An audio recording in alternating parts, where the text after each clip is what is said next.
আমি ফাঁকির লেখা তোমরা বুঝিয়া হইলাম যে এমএলএ দারোদের সময় উপায় করে তোমরা ঠিক করে ফটো করি তুই তো খারাপ হইয়া তুই তো করতে পারতাম না। আরে ফেসবুকে তো আপনার একটা মান সম্মান আছে আর গতকাল তো আমি এমএলএর কিনারে যে পজিশন লিয়া খাড়া হয়েছিলাম আমি তো ভাবলাম তোমরা ফটো করবা আমি বললাম মরলে মরি কিছু করে দেখে আপনার এমএলএ সামনে খান্দ হাত দিয়ে বলতে পুরো 3 সেকেন্ড খান্দ হাত আসলে তোমরা ফটো করতে পারছো না 1-2 সেকেন্ড না পুরো 3 সেকেন্ড। আমার কোনো চার্জ আছিল না ভাই। চার্জ দিলে নাকি টাকা দিই? আরে ভাই তার চার্জ আছিল না। তুই ফটো করলে নাকি? ঠিক আছে এখন তোমরা বাড়ি গিয়ে তাড়াতাড়ি ড্রেস বদলাইয়া পারো এমএলএ সবার বাড়ি গিয়ে স্থান বাড়তে চিন্তা করিও না আমি আসি কুঞ্চনি কিতা হয়েছি কেউ চিন্তা করিও না সবে লাইবে আমি আসি আই যখন নগরী ফটো মাতিব এমএলএ সব ভালো রে ওই স্কুল ড্রেসটাই পরেই নেইছো আইটা যা যা ওর রেইছে যাবেটা পাক ও আইসো এমএলএ এ ভাই ওয়েলকাম ওয়েলকাম অত লেট কেন অত লেট কেন বুঝলাম না ওখানে চলে এসে কি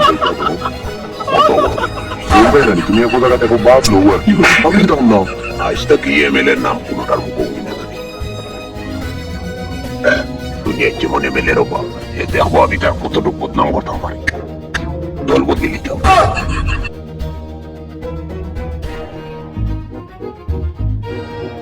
মালা রেডি করবো এটা পাই আইসো। নমস্কার ভাই স্বাগতম নতুন দিন কেন কি জাত মালা রে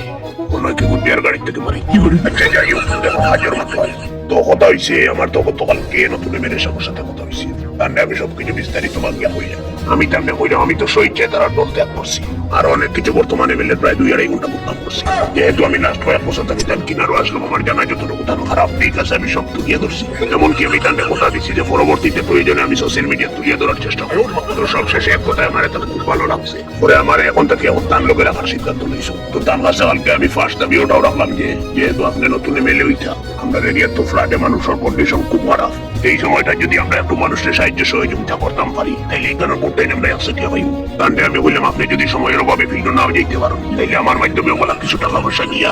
আর এই অসহায় মানুষগুলোর একটা ব্যবস্থা নেওয়া প্রয়োজন তো তাই রাজি হয়েছিল দেখে কাগজ হলো বাহর আগামীকালকে তাই বাটার লাগিয়ে আমার কাছে টাকা 2 লাখ চেক দিবা আর ফ্ল্যাটে তো বর্তমানে গরু ছাগল খুব কম পয়সা বিকে আমি চিন্তা করছি ফার্ম খুলে দিতে খালি এমএলএর কাছ থেকে কোনো রকম পয়সা যদি আনে নিতাম পারি একটাও গরু ছাগল সত্যি থাকে আর সত্যি ফার্মের এস্টিমেট দেখি আর হাইলাইটি তাকে নয়া এমএলএর অনুযায়ীতাম আরে কোনো রকম যদি টাকা বাহরে দিতাম পারি সব গরু ছাগল নিয়ে ফেলাই দিব ভাই দেখো 10 টাকা কয়ে নেবো ভাই তুই না দেশ কিনা তুই কিন্তু আমার আগে দেখছো আমি তোর আগে দেখছি আমি ওখানে থাকতে সময় দেখিনি ওই কোথার লোক বলিও না তুমি দেন বারে উপার দেখলাম বিতে আমায় সরাসরি আমায় যাই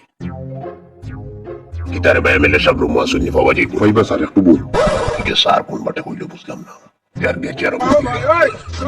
কি গুলি বড় নেতা মন্ত্রী কি গুলি দিতেন স্যার আপনার পরিচয়টা স্যার ওখানে কাজ টাজ করে গাড়ি চালাই বাপরে বাবার ওরকম সিয়ার কত ভাই ও ভাই আয় ও ভাই আয় ও ভাই গালোটা দেখি ও ভাই আয় আমার বিষয়ে আল্লাহ শিক্ষার কিতা বুঝলাম না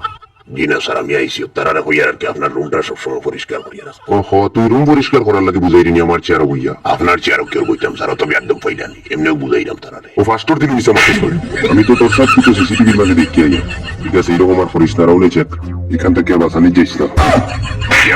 তারা এখানে সমান আপনিও তো আমার মাল্লা আমি কিছু কইছি